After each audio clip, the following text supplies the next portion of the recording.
saya kenal. Nah, tapi ketika dia jatuh dalam masalah, dalam persoalan, dalam dosa, boleh katakan seperti itu, semua orang angkat tangan. Kita nggak boleh seperti itu, ya. Orang yang kuat di dalam Tuhan, kita juga mesti memberi kekuatan buat orang lain, ya. Buat teman kita mungkin, ya kan, suami kita, istri kita, anak-anak kita, beri mereka kekuatan, support mereka ketika mereka dalam lemah. Justru disitulah peran kita, ya. Bapak Ibu sekalian dikasih Tuhan. Yang kedua dikatakan takut akan Tuhan. Ini dia yang takut akan Tuhan ini yang seringkali, apa sih alasan kamu ke gereja? Takut nggak diberkati, ya. Takut nanti sakit penyakit nggak dibantu oleh Tuhan, nggak ada mujizat, ya kan? Takut nggak ada penyertaan Tuhan. Itu bukan seperti itu, Pak Bu. Percaya kepada Tuhan tuh, ini kan sepertinya mengharapkan dia barter dengan Tuhan, ya. Saya percaya kepada Tuhan supaya Tuhan tolong saya. Saya percaya kepada Tuhan supaya Tuhan membantu dalam kehidupan saya. Betul ya? Itu salah, Pak Bu. Sebab kenapa? Tuhan itu sudah menolong saudara, ya kan? Tuhan itu sudah membantu saudara. Tuhan sudah memberikan segala sesuatu yang luar biasa. Bahkan hidupnya sendiri diberikan kepada kita. Amin ya. Kenapa kita bisa bilang seperti itu? Ya kan? Janganlah kita seperti itu, ya. Aku kan udah memberi persepuluhan. Aku sudah membawa kolektor. Aku sudah ikut melayani. Jadi maksudnya gimana? Apa lu hebat? Enggak lah, ya kan? Kita melakukan kebaikan karena Tuhan sudah lebih dulu baik kepada kita. Amin ya. Dia sudah memberikan segala sesuatu yang baik kepada kita. Makanya kita melakukan kebaikan karena kita membalas. Jadi kita melakukan kebaikan itu bukan untuk kita dibenarkan oleh Tuhan. No. Tuhan sudah membenarkan kita sebetulnya. Ya kan? Nah, makanya Tuhan gak mau supaya kita takutnya itu takut seperti itu, ya. Jadi takut kepada Tuhan maksudnya kita menjauhi segala larangan-larangannya, ya kan? Melakukan apa yang Dia perintahkan, ya kan? Apa yang firman Tuhan katakan. Itu kita belajar takut di situ. Takut kepada Tuhan, takut seperti itu.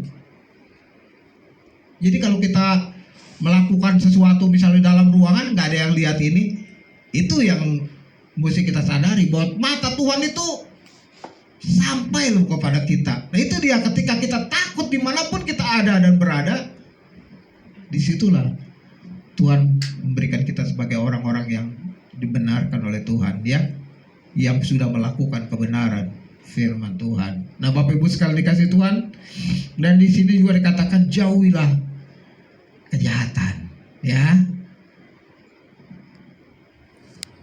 Jauhi kejahatan maksudnya gini. Saya di waktu yang lalu pernah katakan juga, ya, bahwa dosa itu nggak bisa kita tengking, Pak, ya. Dari Yesus, dalam nama Yesus, dosa pergi. Nggak bisa, Pak, ya.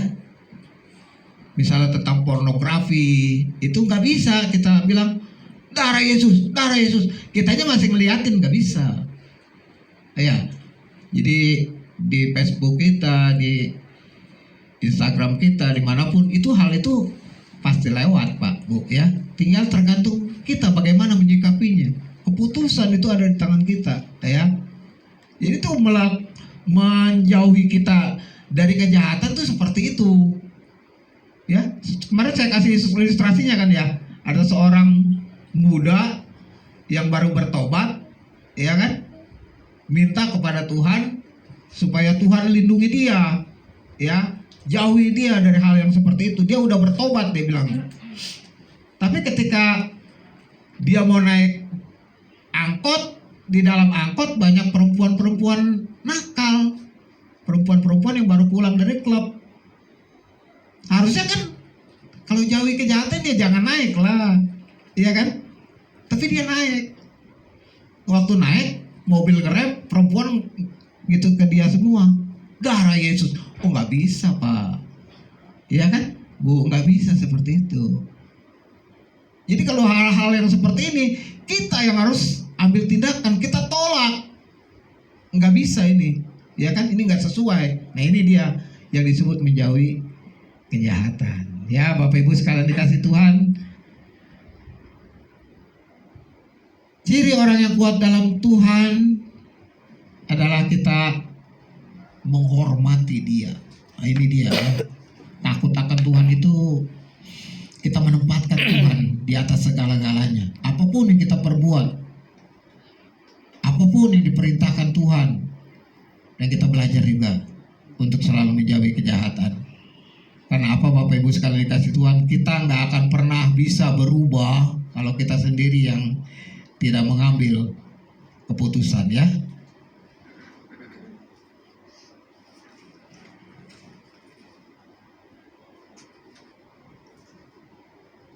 Nah Bapak Ibu sekalian dikasih Tuhan, biarlah dalam hidup ini kita belajar, ya. Belajar jadi orang yang kuat di dalam Tuhan, ya.